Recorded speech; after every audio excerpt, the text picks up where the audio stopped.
Hi, I'm Diane, your host of Epic Conversations.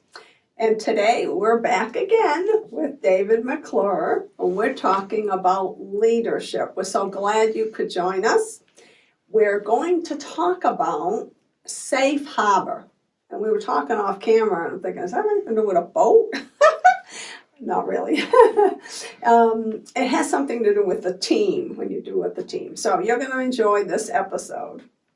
David, you're going to have to tell us, explain the safe harbor so that we're all on your page. Well, in a matter of speaking, I am going to tie this into a boat. Oh, okay. So the concept is what we all need in our work, in our home. You know, as a couple, you need a safe harbor to, say what you want, say what you mean. The title of a safe harbor came from Dr. Dean Radtke and his Maximum CEO. And now Dean was in the Navy. Oh, okay. And he does live on the East Coast. He does sail, so maybe that's where he coined the phrase safe harbor. I don't know.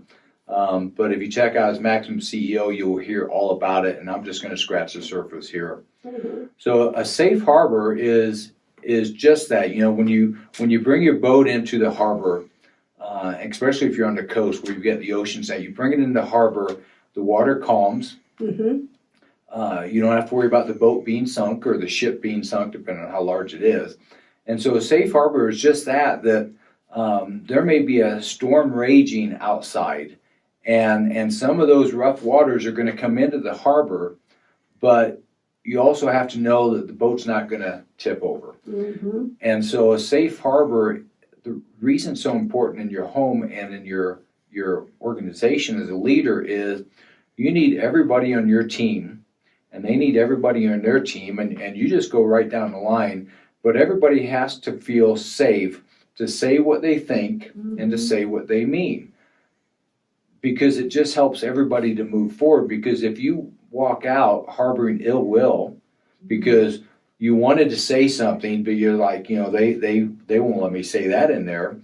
Well, two things happen. For one, you walked out disgruntled, and you're going to carry that to somebody else. The first person you run into, you're probably going to spew out, your opinion that you wouldn't share when the door was closed.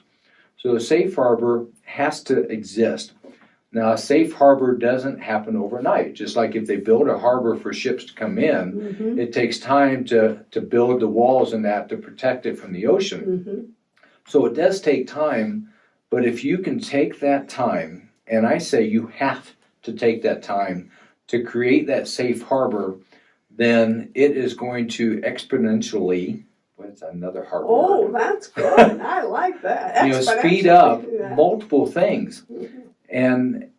And one of those is the fact that suddenly you have healthy conflict. Now, people want to say conflict is bad, and it is. Wars are bad, but there's a place for a war. There's a place for that conflict, and if it's healthy, and suddenly I'm thinking of war again. The Geneva Convention was designed to make the conflict of war safe. Now that seems like an oxymoron. How can a war be safe? But that's what the Geneva Convention was designed to do, to set standards for how the war would take place. So healthy conflict in team meetings is just that if you bring a proposal to the meeting, that David and Leslie and John and Bill, who are in the team with us, I've got an idea for my area here, and here's what it is. I demand, and once again I'm going to use that word demand, that everybody needs to bring tough questions. They need to challenge you. Well, Diane, have you thought about this? Well, Diane, what about this? Mm-hmm. And once everybody understands that this is healthy conflict, even though you may get a little heated under the collar, you're starting to perspire a little bit, and I have been. I mean, my boss's team, I've brought presentations before, and they're drilling me with questions. Oh. And there's been times, I'm starting to steam a little bit under the collar because I feel like I'm being attacked. But I had to convince myself they're not attacking me.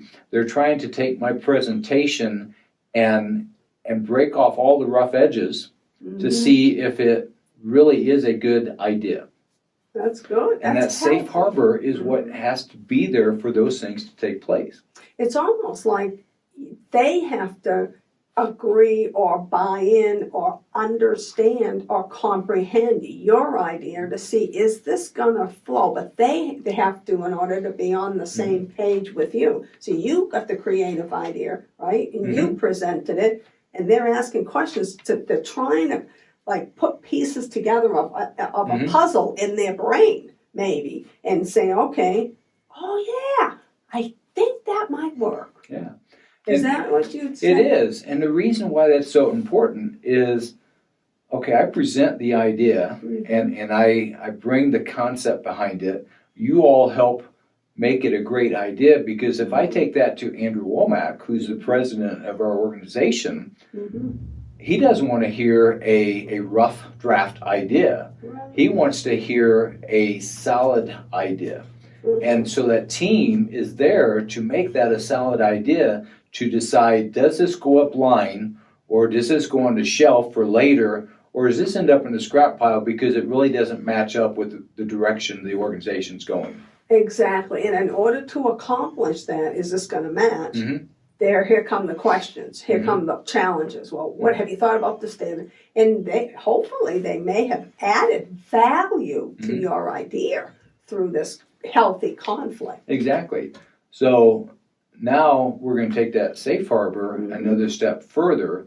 So being spiritual individuals as we are, we're always talking about what's the fruit?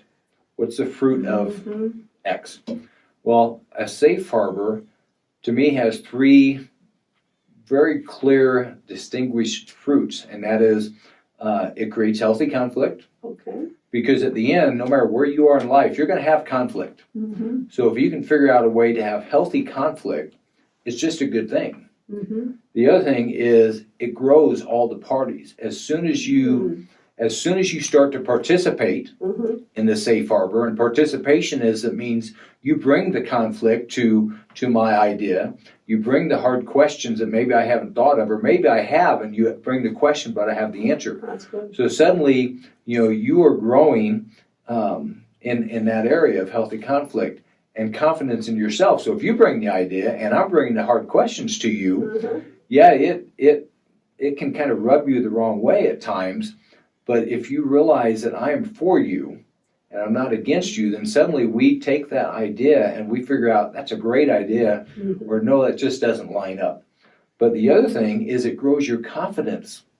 And what's the one thing that people lack is confidence. And so the safe harbor is going to produce healthy conflict. It's going to produce growth by all the parties. It's going to produce great ideas, or it's going to toss away ideas because they weren't great after we got through grinding it down. And then it's going to produce confidence in everybody to where I can step into the next level above me to present an idea, and I have confidence, even though I know they're probably going to bring questions that maybe my team didn't think of. But I have the confidence because I trust the idea now, because all of us have made it a sound idea. You answered my question. How does the confidence come? I was thinking. And that's how it comes, because everybody else has already challenged, have you thought about this?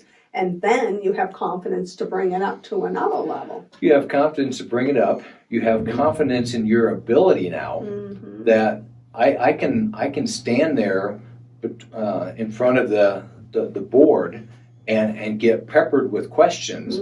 And you know what? I survived. And suddenly I have confidence, and I have confidence too that I can challenge you and your ideas because that's expected of me. And Safe Harbor has so many pluses, and it really has no minuses. That's good. It really has no minuses. I like the safe harbor idea, and it really goes with a team, because you can do that in a team. Yeah, that's great. And I just remembered you're from the East Coast, so you probably can relate to the harbor and the storms coming in on the ocean. And yeah, some of them break over the walls of the harbor, but they don't sink the ships. That's right. That's right. Oh, that's a great concept, David. Thank you very You're welcome. much. And thank you for joining us. I hope you got that one. That was a great one. It is great to do that in your team meetings, provide an atmosphere of a safe harbor for everyone to know. And thank you for joining us. We have more episodes coming with David on the leadership topic. And if you're enjoying the videos, please subscribe to this channel, share it with a friend. And in the meantime, have an epic day in the Lord.